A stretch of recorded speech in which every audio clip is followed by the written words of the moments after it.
الف لام میم T V میں خوش آمدید۔ ہمارے اس چینل کو سبسکرائب کریں اور اس بیل آئیکن کو ضرور دبائیں تاکہ ہماری لیٹسٹ ویڈیو کی نوٹیفیکیشن آپ کو موصول ہو سکے۔ شکریہ۔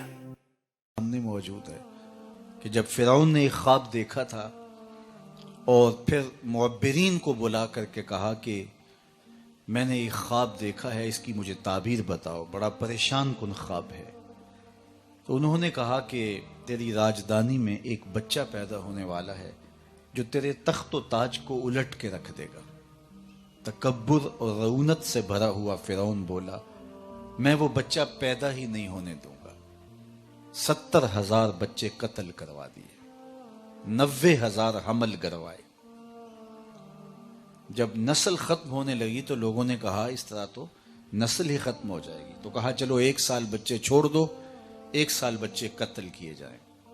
جس سال بچے قتل کروائے جاتے تھے اس سال حضرت موسیٰ علیہ السلام کی ولادت ہوئی، اور جس سال بچے چھوڑے جاتے تھے اس سال حضرت ہارون علیہ السلام پیدا ہوئے۔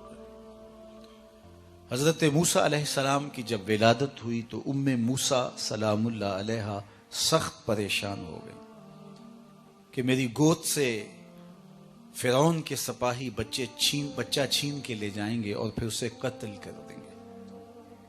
یہ تڑپتی ہوئی ماں کی ممتا کی بے قراری، اللہ اکبر۔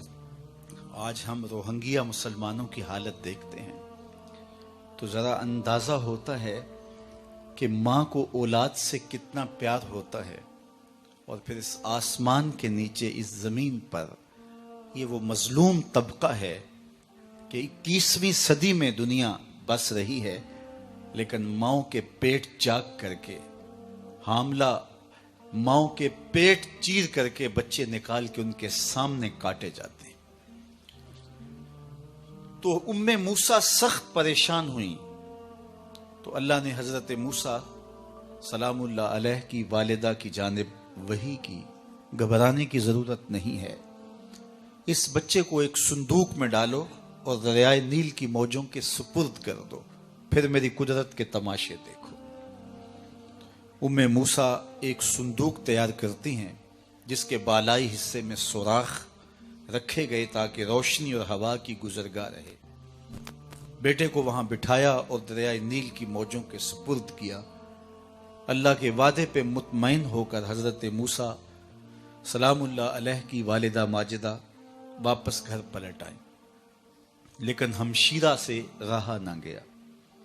وہ دریا کنارے کنارے چلنے لگی، اور جب صندوق ڈوبنے لگتا تو بہن کا کلیجہ بھی ڈوب جاتا، اور جب وہ صندوق تیر کے سطح آب پہ آتا تو دکھی دل بہن کو قرار نصیب ہوتا۔ تو اللہ کا کرنا ایسا ہوا کہ پانی کا بہاؤ اس صندوق کو ادھر لے گیا جدھر فرعون کے محلات تھے۔ شام کا وقت تھا، فرعون اپنی بیوی کے ساتھ گزرتے ہوئے پانی کے منظر سے لطف اندوز ہونے کے لیے دریا کے کنارے بیٹھا تھا۔ چونکہ یہ اولاد سے محروم تھے، دل بہلا رہے تھے کہ پانی کے دوش پر ایک صندوق آتے ہوئے دیکھا۔ تجسس اور شوق کی چنگاریاں روشن ہوئیں، اور غوطہ خوروں کو کہا کہ اس صندوق کو نکال کے لاؤ، ہم دیکھیں اس میں کیا ہے۔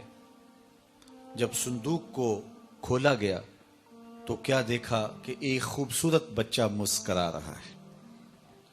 تو زوجہ فرعون جن کا نام آسیہ ہے بے ساختہ پکارنے لگی کہ یہ بچہ تو میری آنکھوں کی ٹھنڈک ہے اور اس کو ہم اپنا بیٹا بنا لیتے ہیں۔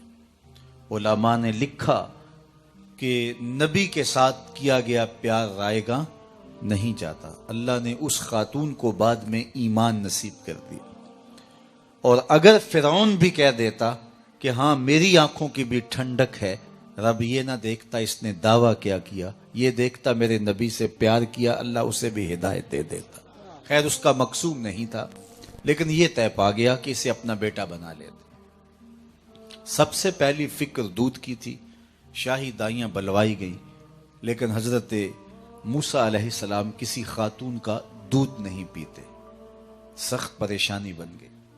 اللہ قرآن میں فرماتا ہے ہم نے ان پر حرام کر دیا تھا کہ اپنی ماں کے علاوہ کسی اور خاتون کا دودھ ہی نہیں پینا۔ اب یہ پریشان، جو دائی دودھ پیش کرتے یہ منہ پھیر لیتے ہیں۔ اتنے میں کنارے کنارے چلتے چلتے ہمشیرہ بھی موقع پہ آ پہنچی، اور اس مصیبت میں نے پھنسا دیکھا تو کہا ایک دائی میری نظر میں بھی ہے جس کا دودھ بچے رغبت سے پی لیتے ہیں۔ تو انہوں نے کہا دیر کا ہے کہ جلدی اسے بلا کے لا۔ وہ گئیں اور اپنی ماں کو ہی بلا لائیں۔ انہوں نے دودھ پیش کیا، حضرت موسیٰ علیہ السلام نے پی لیا۔ تو فرعون نے کہا اے خاتون، میرے اس بیٹے کو تم نے دودھ پلانا ہے۔ رہائش بھی قریب کر دی۔ فرعون کہتا تھا میں وہ بچہ پیدا نہیں ہونے دوں گا۔ رب نے کہا مجھے رب نہ کہنا اگر تیرے گھر میں پال کے نہ دکھایا تو۔ اب سوال یہ ہے کہ اپنی ماں کے علاوہ کسی اور خاتون کا دودھ پینا نبی کی شان کے لائق نہیں، تو میرے اور آپ کے آقا و مولا حضور نبی رحمت صلی اللہ علیہ وآلہ وسلم نے حضرت حلیمہ سعدیہ کا دودھ کیوں پیا؟ اس کے علاوہ بھی خواتین کا حضور نے دودھ پیا۔ یہ اعزاز ہے، تکریم ہے، عزت افزائی ہے، اور حضرت موسیٰ علیہ السلام کو نصیب ہوئی تو میرے آقا کریم علیہ السلام کا مقسوم کیوں نہ ہوئی؟ تو اس سوال کا جواب یہ ہے کہ اپنی ماں کے علاوہ کسی اور خاتون کا دودھ پینے میں کوئی حرج نہیں۔ بھیڑ، بکری، گائے اور بھینس کا دودھ پینے میں حرج نہیں ہے، تو کسی خاتون کا دودھ پینے میں کیا حرج ہو سکتا ہے؟ حضرت موسیٰ علیہ السلام کا ماجرا اور تھا، حضور کا ماجرا اور ہے۔